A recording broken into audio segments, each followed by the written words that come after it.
Hei! Nu ko, var teikt, ka durtiņas jau ir pabeigtas no šitās puses.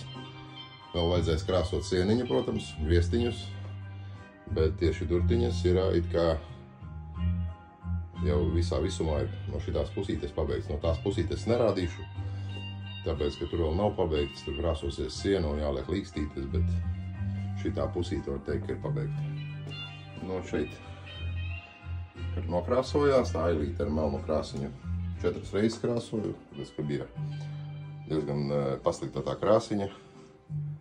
Uzliku līkstītes apkārt, nosedz maliņu.